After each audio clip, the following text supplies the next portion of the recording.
Hi, good morning, students. So this is your science master. If you are not subscribed my channel, please subscribe and press the bell icon for new notifications.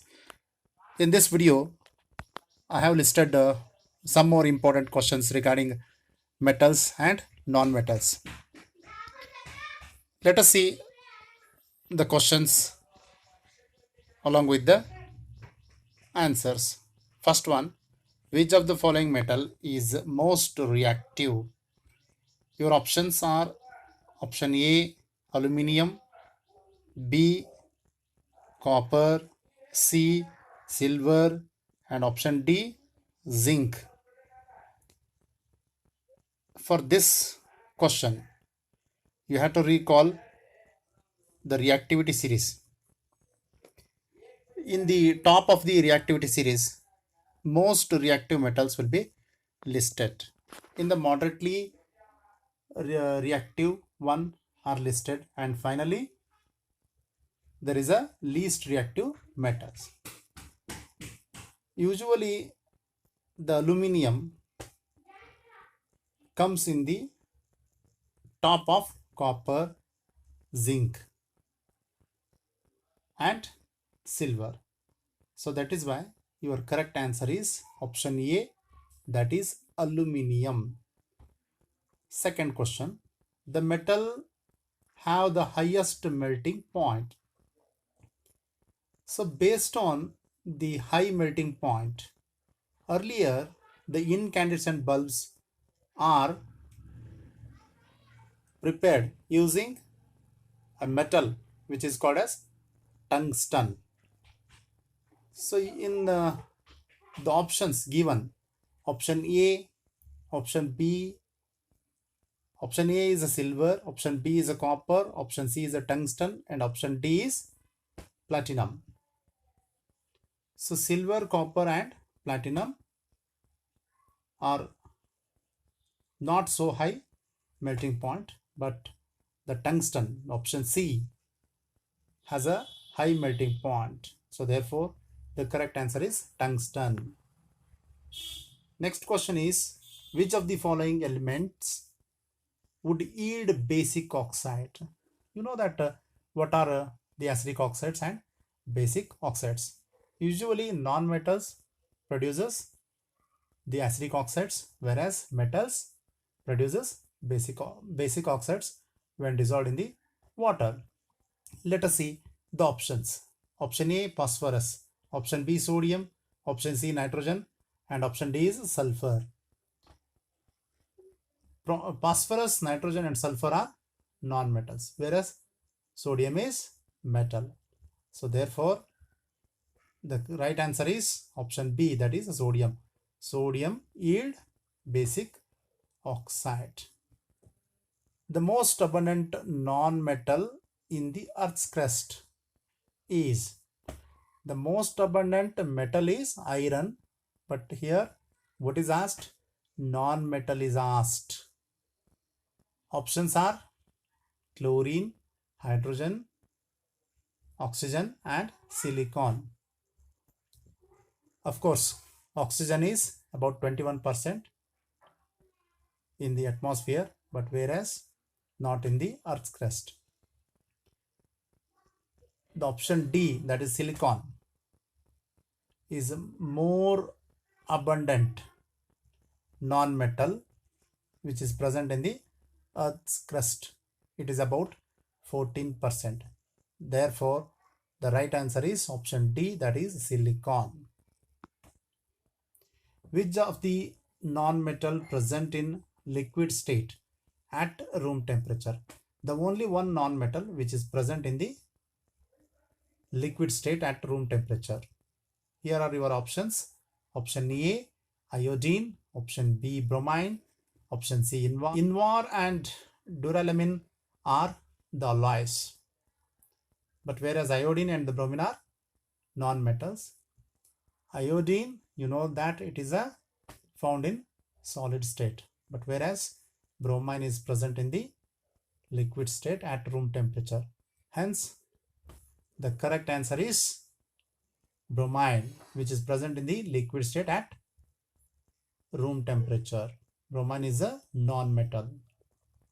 Next question is, which of the following methods is suitable for preventing an iron frying pan from rusting? Option A, applying grease. Option B, applying paint. Option C, applying a coating of zinc. Option D, all of the above. Just check out from the question. It is frying pan. That means what? Which is used for cooking. So we couldn't apply grease or paint. So therefore, the fourth option also fails to tell all of the above are correct. No, we can't apply grease, we can't put paint, but the only correct answer is option C, that is applying a coating of zinc to avoid rusting to the frying pan. Identify the following oxides is acidic in nature. As I told you that basic oxides and acidic oxides. Metals produces basic oxides, whereas non-metals produces acidic oxides. Your options are sodium oxide, option B iron oxide, option C calcium oxide, option D sulfur oxide. Sodium, iron and calcium are metals, whereas sulfur is non-metal. Only sulfur can produce the oxides in having a acidic nature.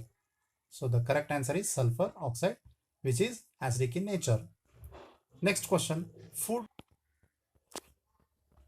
cans are coated with the tin and not with the zinc because option A, zinc is costlier than tin.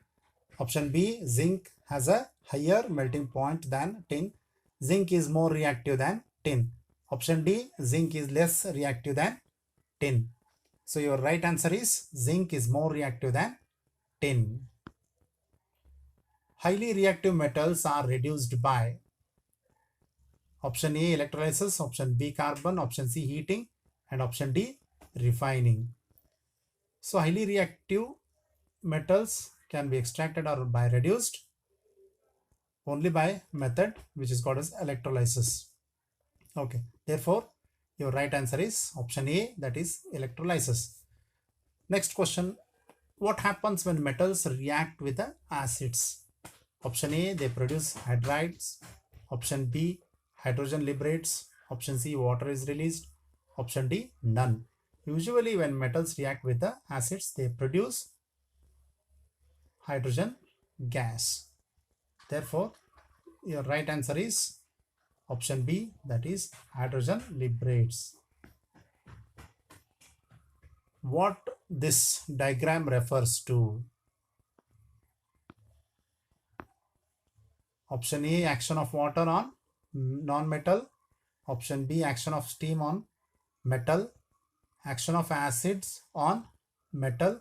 Action of base on metal. See this diagram. Metal sample is given, glass wool soaked in water, and it is heating in the test tube, and then there is a liberation of hydrogen gas. Options: action of water on non-metals, action of steam on metals, action of acids on metal, action of base on metals. Your right answer is action of steam on metals. Why this experiment is done? Only because certain metals, they do not react with the water, but they react with the steam. Therefore, to understand the reaction of metal with steam, so therefore your correct answer is action of steam on metal. Reaction of non-metal with a hydrogen gives salts, basic oxides, acidic oxides, and hydrides. When non-metals react with a hydrogen, they produces hydrides. Metals on beating can be drawn into plate-like structure.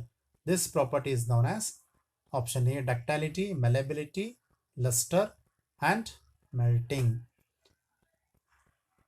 The right answer is option B, that is malleability.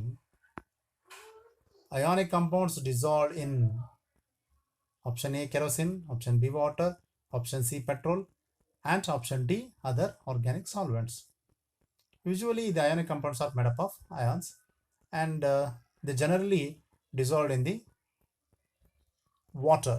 So therefore the correct answer is option B, that is water. The bond formed between metal and non-metal is option A metallic bond, non-metallic bond, option C ionic bond, option D covalent bond. So usually the metals are electron donor and the non-metals are electron receptors. By giving and taking, they becomes ions. So the force of attraction between the ions, that forms a bond which is called as ionic bond. Therefore your right answer is option C, that is ionic bond. Ionic bond is formed between metal and non-metal. Thank you for watching this video, and in the next video I'm going to upload you how to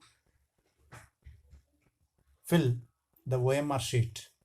Please stay tuned and subscribe my channel. Thank you once again.